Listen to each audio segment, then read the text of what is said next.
Hola, soy Daniel González, optometrista y estudiante del máster de terapia visual y optometría clínica de Saera, y vengo a hablaros de un síndrome, a hacer una ponencia sobre un síndrome que muchos profesionales de la salud desconocemos, o bien que nos puede generar confusión y llevarnos a un diagnóstico erróneo por los signos y síntomas clínicos que presenta. Hablamos del síndrome de Charles-Bonnet. Pero bueno, ¿en qué consiste este síndrome? ¿Qué presenta? Pues los pacientes realmente que lo sufren experimentan alucinaciones visuales sin tener ningún deterioro cognitivo, pero sí un importante deterioro en calidad visual o baja visión. Es importante para nuestra profesión, para los ópticos optometristas, saber identificar este síndrome que está en aumento, para así diagnosticar y derivar a los profesionales correctamente. Vamos a hacer un poquito de historia y situarnos, y es que ya en 1769 es cuando se registra el primer caso clínico por un biólogo llamado Charles Bonnet, que presentaba a su abuelo de 87 años, ciego por cataratas, con alucinaciones complejas, que le aparecen caras, personas, animales, y sin tener ninguna patología psiquiátrica previa. A lo largo del siglo XX, luego hay varios autores que describen el caso de manera similar.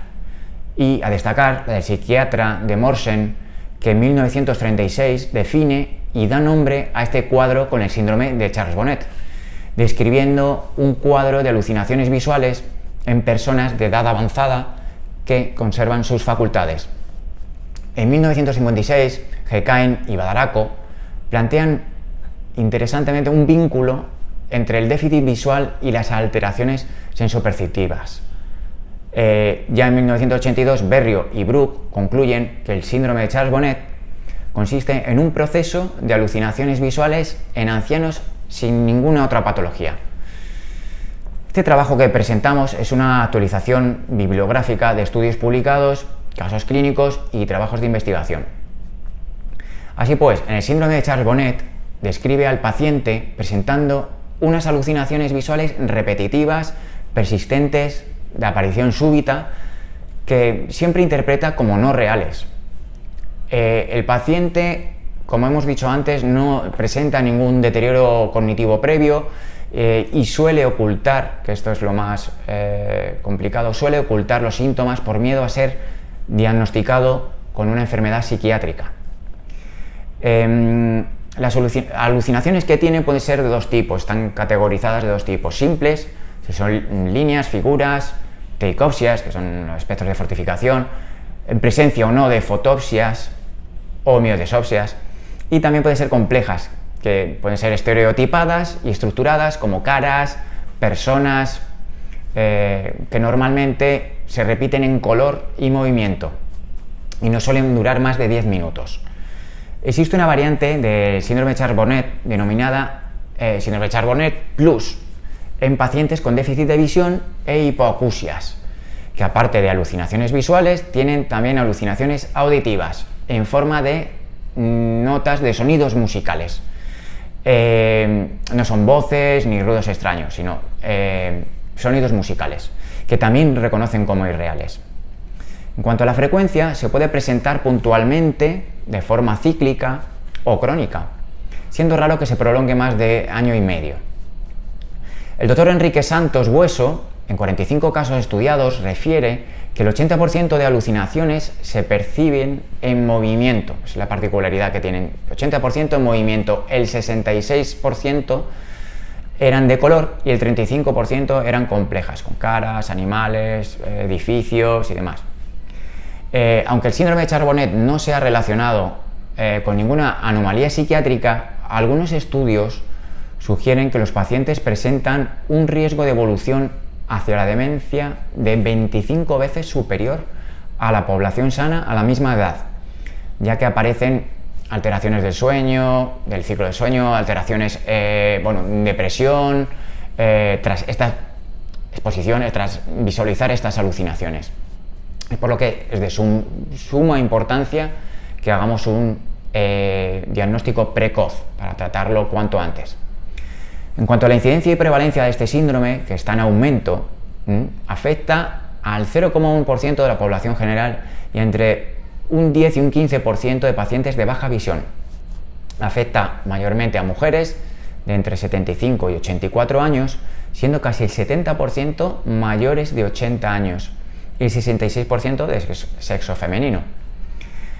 Aunque el paciente presente una buena agudeza visual, este síndrome puede afectar también a personas con alteraciones en el campo visual, o sea, también jóvenes e incluso niños con baja visión, diagnosticados con baja visión.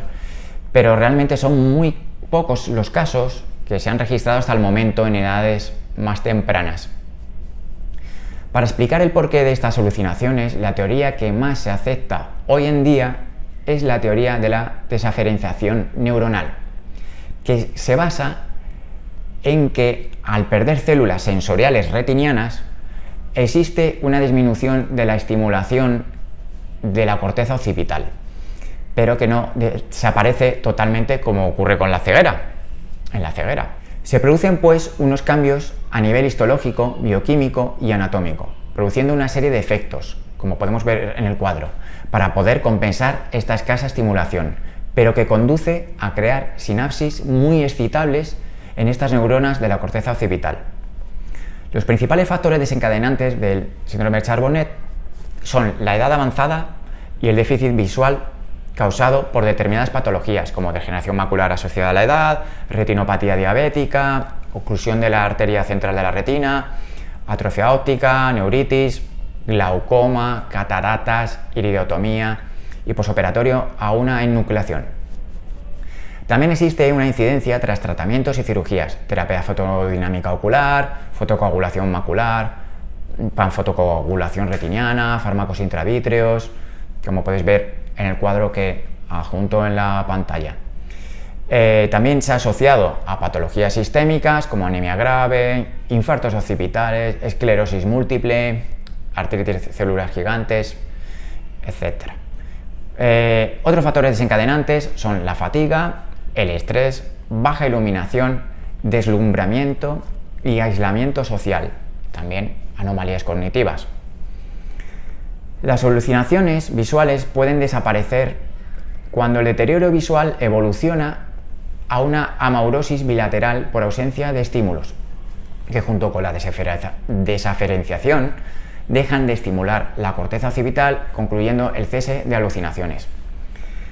Al ser un síndrome poco frecuente y poco estudiado, se pretende consensuar los criterios para su diagnóstico, como los que aplica ya la unidad de neurooftalmología del Hospital Clínico San Carlos de Madrid, en los que establece que se debe cumplir siempre un episodio único diagnosticado de alucinosis visual independientemente de su duración, un deterioro también de la agudeza visual o campo visual y tercera condición, no padecer ninguna patología neurológica que lo justifique.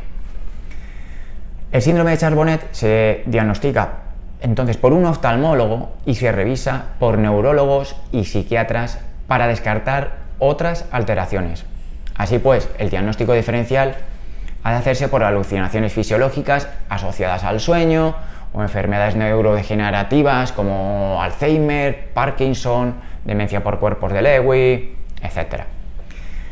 También existen otras patologías neurológicas como la epilepsia, narcolepsia, macropsias y metamorfosias presentado en el síndrome de Alicia del País de las Maravillas, enfermedades psiquiátricas como esquizofrenia, psicosis o bien drogas con alucinaciones y causas orgánicas como tumores en la hipófisis, lesiones occipitales y ciertos fármacos, como estáis viendo ahí en el cuadro.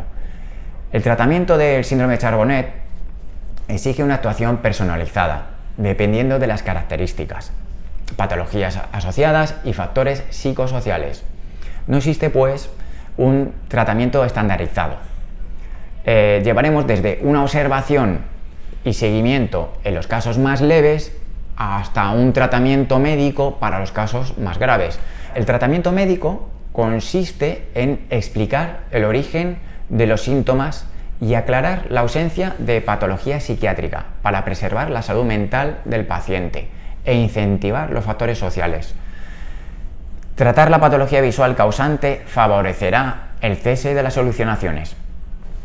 En casos más graves es necesario un tratamiento farmacológico, debido a los cambios producidos por la desaferenciación, por lo que va a haber unos fármacos específicos para los cambios histológicos, otros para los anatómicos y otros para los cambios biológicos, que van a tratarse normalmente con anticonvulsionantes, antipsicóticos y agonistas de la serotonina. Para finalizar, conclusiones que debemos recordar en nuestra profesión de óptico optometrista con el síndrome de Charles Bonnet. Y es que no es una patología psiquiátrica, es una patología neurooftalmológica.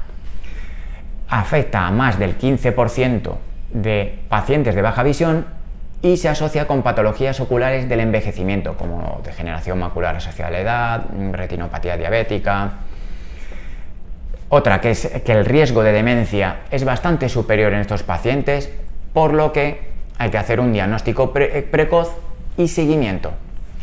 Y hay que tratar la patología que lleva a ese déficit visual, que en muchos casos va a hacer que remita al cuadro, como por ejemplo en una operación de cataratas. También es necesario explicar al paciente el origen de los síntomas.